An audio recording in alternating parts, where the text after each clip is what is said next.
Back now on Triad today, and I did not ride a bicycle here to the studio, but I guess I could have if I thought about it. But now I'm going to think about it. Next to me is a very special guest. And J. Paul Director, we see the lovely Judi Wallace. She is the Winston-Salem coordinator for what's called Safe Routes to School. She also heads up her own company, Wallace Consulting and Training, Inc. Welcome, Judi. How you doing? I'm fine. Good to see you. Good to see you. Tell me in 10 seconds or so, what is Wallace Consulting and Training?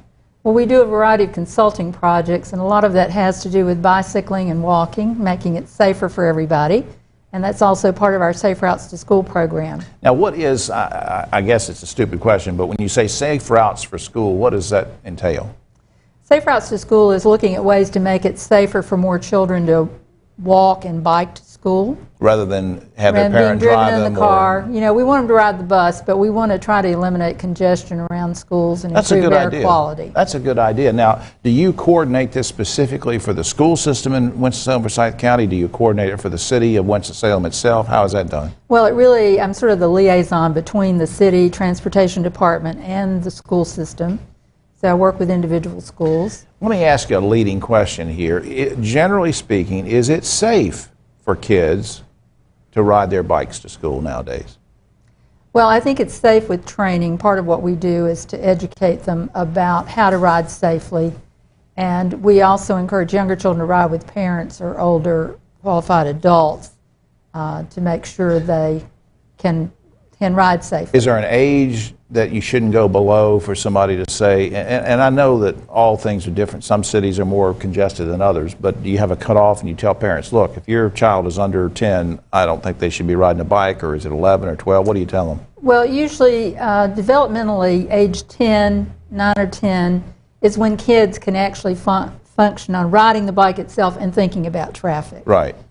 Younger than that, they really need to be riding with an adult. And do you go in the schools, or how do you get the word to kids about educating them how to be safe? We have a bike trailer with 26 bikes, and we have PE teachers who are trained to teach this as part of their PE classes. Now, I know you're looking at me saying, hey, we want to talk about bike to work. I was just so fascinated with what you're doing with kids. Well, I'm always glad to talk about it. No, bike to work. Now, this is something, the Bike to Work Week is coming up. What are local communities doing for cyclists, and what's going to be going on? Well, the Winston-Salem community is one of many. We are sponsoring events, different events each day that we will publicize.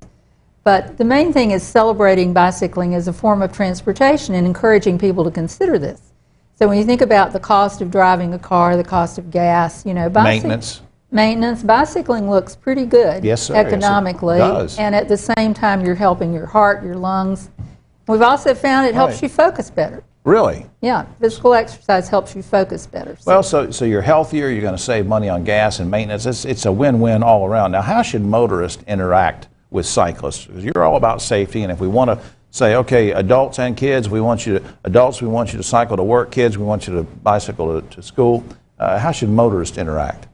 Well, motorists should recognize that bicycles are vehicles. They're legal vehicles, so they have the same rights and responsibilities as other motor vehicles.